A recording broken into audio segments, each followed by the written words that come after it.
बच्चों आज हम अपनी next colligative property osmotic pressure को डिस्कस करेंगे। सबसे पहले ऑस्मोसिस को समझिए। The net spontaneous flow of solvent molecule from low concentrated solution to high concentrated solution through a semi permeable membrane. बच्चों सेमी परमेबल मेम्ब्रेन के जो पोर साइज़ होते हैं, जिसे आप झिल्ली भी बोलते हैं सेमी परमेबल मेम्ब्रेन को, उनके पोर साइज़ सिर्फ सॉल्वेंट मॉलिक्यूल्स के ही फ्लो को अलाउ करते हैं। सॉल्यूट के जो मॉलिक्यूल्स हैं वो उसके थ्रू पेनिट्रेट नहीं कर सकते हैं। उसका रीज़न ये है बच्चों कि सॉल्वेंट मॉलिक्यूल का जो साइज़ है वो सॉल्यूट मॉलिक्यूल के साइज़ से छोटा होता है, इसलिए सिर्फ सॉल्वेंट मॉलिक्यूल ही फ्लो कर सकता है अक्रॉस सेमी परमेबल मेम्ब्रेन। तो बच्चों जब हम एक लो कंसनट्रेट सॉल्यूशन और हाई कंसनट्रेट सॉल्यूशन को लेते हैं और एक सेमी परमेबल मेम्ब्रेन से उसे सेपरेट करते हैं, तो हम क्या देखते हैं कि सॉल्वेंट मॉलिक्यूल्स फ्लो करेगा। कहाँ फ्लो करेगा? लो से हाई भी फ्लो करेगा और high concentrate solution to low concentrate solution भी फ्लो करेगा। बच्चों सबसे बड़ी प्रॉब्लम जो बच्चों के सामने आती है वो ये नहीं समझ पाते कि हाई कंसनट्रेटेड और लो कंसनट्रेट सॉल्यूशन का क्या मतलब है। लो कंसनट्रेट सॉल्यूशन का मतलब ये है बच्चों, यहाँ सॉल्यूट का अमाउंट कम है। सॉल्यूट का अमाउंट कम है। मान लीजिए यहाँ पे 5% सॉल्यूट है, ठीक है, मान लीजिए इस सॉल्यूशन में, और यहाँ सॉल्यूट की परसेंटेज 25% है बच्चों, ठीक है। 5% सॉल्यूट ले लिया इसमें और इसमें ले लिया 25%। इस सॉल्यूशन को हाई कंसनट्रेट बोलने का मतलब यही है बच्चों कि यहाँ पर जो सॉल्यूट की परसेंटेज है दूसरे सॉल्यूशन के अंदर जो सॉल्यूट की परसेंटेज है उससे ज़्यादा है, ठीक है। सॉल्वेंट कितना है? 75%। और यहाँ सॉल्वेंट कितना है बच्चों? यहाँ पर हो गया आपका 95%, ठीक है। तो सॉल्वेंट मॉलिक्यूल फ्लो करेगा लो से हाई भी, हाई से लो भी, लेकिन नेट फ्लो जो ज़्यादा फ्लो होगा ना बच्चों, वो low concentrate solution to high concentrated solution की तरफ होगा, क्योंकि सॉल्वेंट की परसेंटेज कहाँ पर ज़्यादा है बच्चों? लो कंसनट्रेट सॉल्यूशन में ही सॉल्वेंट ज़्यादा है बच्चों, ठीक है। तो अब हम दोबारा से इस डेफिनेशन को देखते हैं। The net spontaneous flow of solvent molecule, net बच्चों जो मैक्सिमम यहाँ से स्मॉल अमाउंट पास होगा बच्चों, क्योंकि यहाँ पर सॉल्वेंट की percentage in comparison to this solution less है। तो नेट जो फ्लो है ना बच्चों सेमी परमेबल मेम्ब्रेन के अक्रॉस, उस नेट फ्लो को आप बोलते हैं osmosis from low concentrated solution to high concentrated solution, ठीक है बच्चों। देखो फ्लो तो दोनों तरफ होता है बच्चों, लेकिन नेट कहाँ से होता है ज़्यादा, कहाँ से होता है? लो से हाई, और उसी चीज़ को आप क्या बोलते हैं? ऑस्मोसिस बोलते हैं बच्चों, ठीक है। उसके बाद हम बात करते हैं ऑस्मोटिक प्रेशर की। ऑस्मोटिक प्रेशर क्या होता है? The pressure required to stop osmosis is called osmotic pressure and it is applied on high concentrated solution. बच्चों अगर हम क्या करें,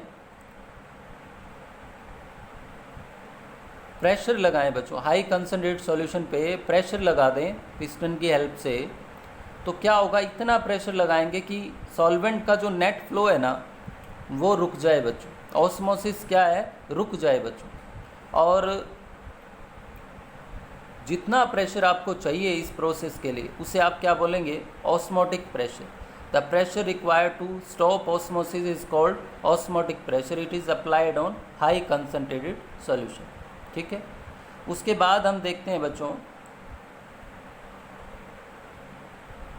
रिवर्स ऑस्मोसिस। अगर आपने प्रेशर ज़्यादा लगा दिया बच्चों ऑस्मोटिक प्रेशर से ज़्यादा, तो नेट फ्लो अब अपोजिट हो जाएगा, high concentrate solution to low concentrate solution हो जाएगा। अब if pressure more than osmotic pressure is applied on high concentrate solution, then net flow of solvent molecule take place from high concentrate solution to low concentrate solution through semi permeable membrane. और इस process को आप क्या बोलेंगे?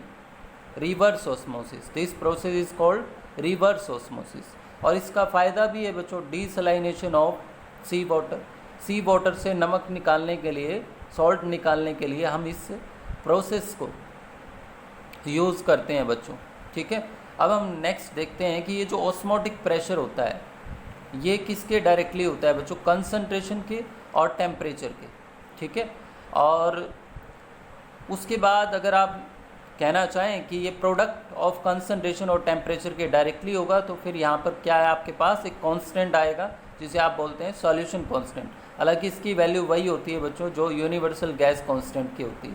तो ये mathematically आपको पता होना चाहिए कि osmotic pressure concentration of solution, कौन सी सॉल्यूशन की कंसंट्रेशन? हाई कंसंट्रेशन सॉल्यूशन वाले की कंसंट्रेशन बच्चों, सॉल्यूट की अमाउंट। और यहाँ जो कंसंट्रेशन है वो मोलैरिटी है बच्चों।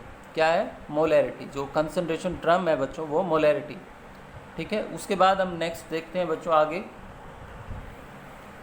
बच्चों अभी आपने देखा था कि पाई हमारा किसके बराबर था? CRT, R कांस्टेंट था, तो C मोलैरिटी होती है concentration, number of moles dissolved पर लीटर सॉल्यूशन। तो हम इसे N/V भी लिख सकते हैं, और आगे इसको फर्दर एक्सटेंड करें तो pi V is equal to NRT बच्चों। This equation is called van't Hoff equation for dilute solution. यहाँ से दिखाई भी दे रहा है बच्चों, जो ऑस्मोटिक प्रेशर है वो number of moles of solute पर डिपेंड करता है, इसलिए एक कॉलिगेटिव प्रॉपर्टी।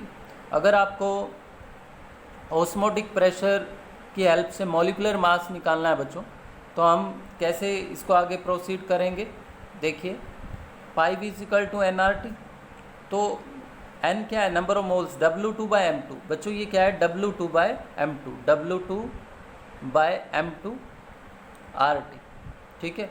तो यहाँ पे अगर हमारे को ऑस्मोटिक प्रेशर का पता है बच्चों, वॉल्यूम का पता है, R कांस्टेंट है, वेट ऑफ सॉल्यूट हमने जो डाला है बच्चों, तो हम क्या कर सकते हैं? उसकी हेल्प से molecular mass of unknown solute निकाल सकते हैं बच्चों, ठीक है। तो ये फार्मूला आपको पता होना चाहिए मॉलिक्यूलर मास निकालने का। उसके बाद एक मेन बात बच्चों, osmotic pressure is the best colligative property for determining molar mass of solute.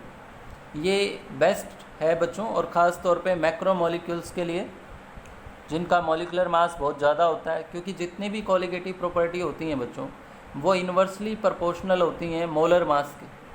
अब मोलर मास जितना ज़्यादा होगा ना, कॉलिगेटिव प्रॉपर्टी की वैल्यू उतनी कम आएगी। तो बाकी कॉलिगेटिव प्रॉपर्टी का जो मेजरमेंट है, elevation, boiling point, depression, freezing point, वो बहुत कम आता है मैक्रो मॉलिक्यूल्स के लिए। उनकी जो वैल्यू है वो बहुत कम आती है और उनको कैलकुलेट करना डिफ़िकल्ट है। हालांकि ऑस्मोटिक प्रेशर को बड़े ईजिली 10⁻³ mm तक बड़े ईजिली हम कैलकुलेट जो है कर सकते हैं, मेज़र कर सकते हैं इंस्ट्रूमेंट की हेल्प से। तो ये कॉलिगेटिव प्रॉपर्टी बेस्ट है बच्चों। और दूसरा, इसको रूम टेम्परेचर पे भी मेजरमेंट पॉसिबल है। अब प्रोटीन लाइक मॉलिक्यूल्स जो मैक्रो मॉलिक्यूल होते हैं वो हाई टेम्परेचर पे स्टेबल नहीं होते, तो एलिवेशन इन बॉइलिंग पॉइंट जैसी कॉलिगेटिव प्रॉपर्टी उनके लिए उपयुक्त नहीं है, ठीक है। और दूसरा, इसमें जो कंसंट्रेशन टर्म ली गई है वो मोलैरिटी ली गई है, और मोलैरिटी में आप जानते हैं बच्चों, हमारे को वॉल्यूम ऑफ सॉल्यूशन पता है तो हम मोलैरिटी निकाल सकते हैं। हमारे को सॉल्वेंट के वेट को जानने की ज़रूरत नहीं है। जैसे औरों में और कॉलिगेटिव प्रॉपर्टी में आपने जैसे मोलैलिटी का यूज़ किया था बच्चों, तो वहाँ हमारे को सॉल्वेंट के वेट का पता होना ज़रूरी, लेकिन यहाँ नीड नहीं है, तो कैलकुलेशन भी इजी है बच्चों। उसके बाद एक क्वेश्चन आता है, व्हाट आर आइसोटोनिक सॉल्यूशंस। बच्चों ऐसे सॉल्यूशन जिनका ऑस्मोटिक प्रेशर सेम है उन्हें आप क्या बोलते हैं? Isotonic solution. आप डेफिनेशन लिख सकते हैं, those solution which are having same osmotic pressure at same temperature are called isotonic solution, ठीक है बच्चों। तो ये पता होना चाहिए, अगर एक सॉल्यूशन का ऑस्मोटिक प्रेशर दूसरे से ज़्यादा है बच्चों तो उस सॉल्यूशन को बोलते हैं हाइपरटोनिक सॉल्यूशन, और जिसका कम है उसे बोलते हैं हाइपोटोनिक सॉल्यूशन, ठीक है बच्चों। ये भी एक दो छोटी छोटी टर्म है, आपको पता हो। जिसका ऑस्मोटिक प्रेशर ज़्यादा दूसरे के रिस्पेक्ट में हाइपरटोनिक, जिसका कम बच्चों वो हाइपोटोनिक। एग्जांपल मैं दे देता हूँ, जैसे 0.9% NaCl का जो सॉल्यूशन है वो RBC के साथ आइसोटोनिक है बच्चों। RBC के साथ क्या है? आइसोटोनिक है, ठीक है। और अगर मान लीजिए मैं कंसंट्रेशन कम ले लेता हूँ, 0.9% NaCl सॉल्यूशन की जो कंसंट्रेशन है कम कर देता हूँ, तो ये हो जाएगा हाइपोटोनिक, वो हो जाएगा हाइपरटोनिक। और इसकी कंसंट्रेशन ज़्यादा कर दूँ 0.9 से, तो ये हाइपरटोनिक, दूसरा हाइपोटोनिक। इस तरह से आपको ये पता होना चाहिए बच्चों, आइसोटोनिक, हाइपरटोनिक और हाइपोटोनिक सॉल्यूशन, ठीक है। तो आप चारों कोलिगेटिव प्रॉपर्टी को अच्छे से पढ़िए, फिर हम नेक्स्ट लेक्चर में एक इम्पॉर्टेंट टॉपिक को डिस्कस करेंगे, वांट ऑफ फैक्टर, और फिर न्यूमेरिकल प्रॉब्लम्स एक साथ डिस्कस करेंगे बच्चों। ठीक है, कोलिगेटिव प्रॉपर्टी की